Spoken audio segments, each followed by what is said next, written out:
मुळात भाजपचा जो अध्यक्षपद आहे, असं गेल्या काही दिवसांपूर्वी आमदार सतेज पाटलांनी एक वक्तव्य केलं होतं की मूळ भाजपच्याच पदाधिकाऱ्याला जे अध्यक्षपद आहे ते दिलं जाणार का, अशा पद्धतीने काही त्यांनी एक टीका केली होती. त्यावर नेमकं काय आहे? मला प्रश्न समजला नाही.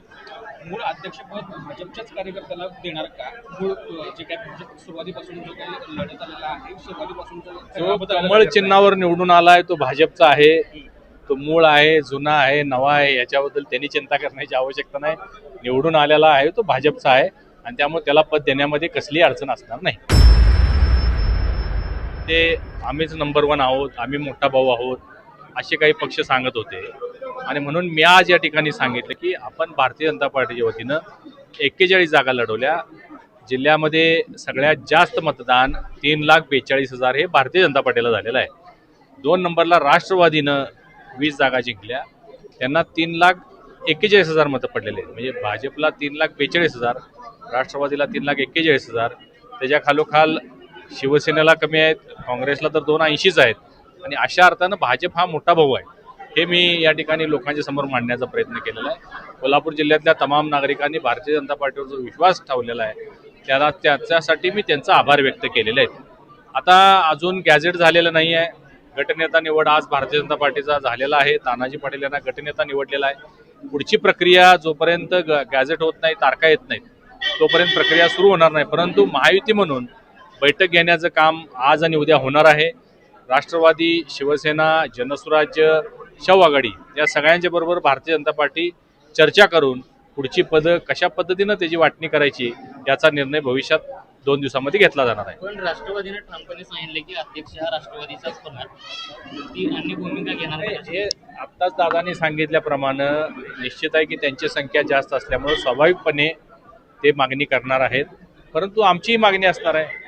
महायुती म्हणून जर आपण एकत्रित सत्तेत बसणार असू तर मग आम्हालाही अध्यक्षपद मिळालं पाहिजे, काही कमिट्या मिळाल्या पाहिजेत, ही आमचीही भावना असणार आहे. मुळात भाजपचा जो अध्यक्षपद आहे, असं गेल्या काही दिवसांपूर्वी आमदार सतेज पाटलांनी एक वक्तव्य केलं होतं की मूळ भाजपच्याच पदाधिकाऱ्याला जे अध्यक्षपद आहे ते दिलं जाणार का, अशा पद्धतीने काही त्यांनी एक टीका केली होती. त्यावर नेमकं काय आहे? मला प्रश्न समजला नाही. मूळ अध्यक्षपद भाजपच्याच कार्यकर्त्याला देणार का? मूळ जे काय सुरुवातीपासून जो काही लढत आलेला आहे, सुरुवातीपासून जो कमळ चिन्हावर निवडून आलाय तो भाजपचा आहे. तो मूळ आहे, जुना आहे, नवा आहे, याच्याबद्दल त्यांनी चिंता करण्याची आवश्यकता नाही. निवडून आलेला आहे तो भाजपचा आहे आणि त्यामुळे त्याला पद देण्यामध्ये कसलीही अडचण असणार नाही. संसदेचं अधिवेशन, बजेट अधिवेशन झालेलं, आपण चांगली काय सांगू शकाल? यावेळेचं अधिवेशन खरं म्हणजे मी पहिल्या 3 आठवडे मी जाऊ शकलो नाही, कारण जिल्हा परिषद, महानगरपालिका, नगरपालिकांच्या निवडणुका होत्या. परंतु अंतिम सप्ताहामध्ये मी जाऊ शकलो आणि खूप गोष्टी कोल्हापूरसाठी फ्रुटफुल म्हणजे चांगल्या गोष्टी झालेल्या आहेत मंजूर. कोल्हापूरसाठी 1900 करोड रुपयाचा फ्लायओव्हर शुर्लीपाशी 4.25 किलोमीटरचा, ज्याच्यामध्ये बास्केट ब्रिज आहे, तो मंजूर झालेला आहे. कोल्हापूरच्या विमानसेवा गेल्या अनेक दिवस आपण मागणी करत होतो, प्रयत्न करत होतो की मुंबईला संध्याकाळची विमानसेवा आता सुरू होते कोल्हापूर एअरपोर्टवरून. तिसरं म्हणजे Kolhapur Miraj doubling railway line व्हावी, याच्यासाठी गेल्या अनेक वर्ष मागणी होती. त्याच्यासाठी 984 करोड रुपये केंद्र सरकारचे मंजूर झाले आहेत. असे अनेक प्रकल्प कोल्हापूरला मंजूर झाले आहेत. अंमलमाडिकांनी प्रयत्न करून आता क्रिकेटचं स्टेडियम विकासवाडी या ठिकाणी भव्य असं क्रिकेट स्टेडियम आंतरराष्ट्रीय दर्जाचं होणार आहे.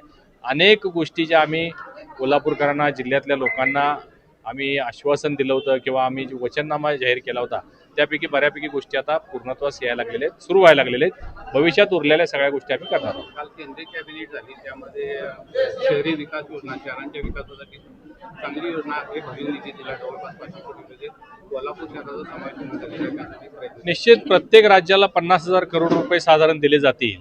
राज्य आपल्या महाराष्ट्राला जे मिळेल त्यामध्ये निश्चित कोल्हापूरला सुद्धा भरीव हिस्सा मिळेल, यासाठी आम्ही प्रयत्न करू.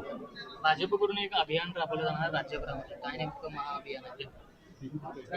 एक शिस्त लागावी यासाठी कार्यकर्त्यांना एक महाअभियान राबवलं जाणार आहे, काय नेमकं? भारतीय जनता पार्टी हा शिस्तप्रिय पक्ष आहे आणि आता खूप मोठ्या प्रमाणात यश महाराष्ट्रामध्ये भारतीय जनता पार्टीला मिळालेलं आहे. विधानसभेमध्ये जर तुम्ही बघितलं तर इतिहासात पहिल्यांदा 135 जागा भारतीय जनता पार्टीच्या आल्या.